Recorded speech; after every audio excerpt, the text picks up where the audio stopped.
When did you start working on Hearts and Minds? Began work in 1972. So the war was still going on? The war had just become our longest war when I started. And what was your background at the time?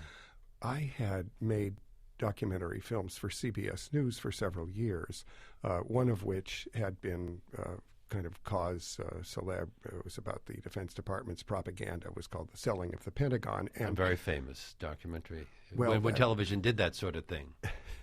Yeah. Anyway, that got me eventually involved with what became Hearts and Minds, and it took 2 years to make, 1972 to 1974.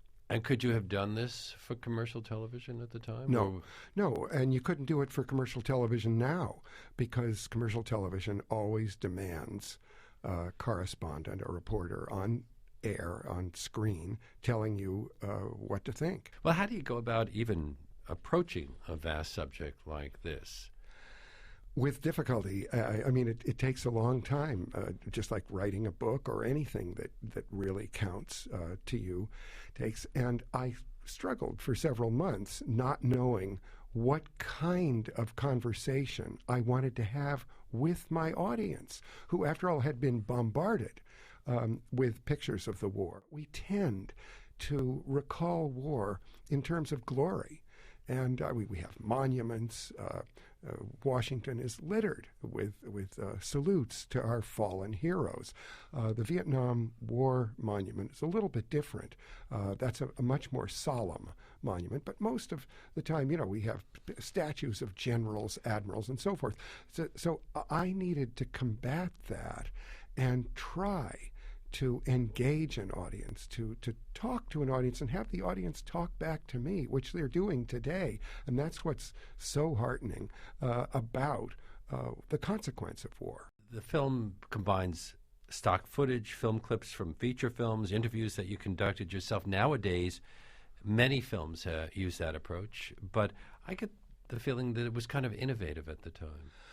Well, I don't want to claim too much you invented for it. I don't want to claim anything like that. There are wonderful filmmakers working before me whom I admire and continue to admire very much. And I love what's going on now in the documentary community. And the way Hearts and Minds seems to be, well, first sort of auditioning for a new audience in terms of the reviews. Like the reviewers, in a way, are the people who decide whether this thing is still worth seeing, and seems to have passed through those auditions and now is having a conversation with a fresh audience, and also some returnees, I think. How similar do you see the story you tell with the story that's being told today? It's a different part of the world.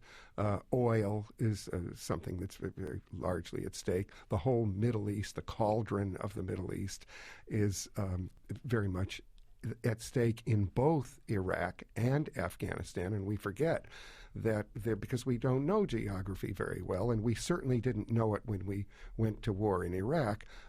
There's only one country in between Iraq and Afghanistan, and that's Iran, the country that we, in the previous administration, certainly demonized. So anyway, the differences are striking, but the similarities are depressing. We went to both wars, lied to by our leaders, both Vietnam and Iraq. And then once there, we were ignorant of the country's traditions, its position with geopolitical position. I mean, we thought that the Vietnamese were allies of the Chinese, and they hate the Chinese. In fact, they fought a war against the Chinese almost as soon as we got out. So, I mean, and the same thing in Iraq, and it wasn't just ignorance in Iraq, because when I was there, you could see this in shortly after the war started in Iraq. It's the arrogance of ignorance that really sank us for the first few years in Iraq.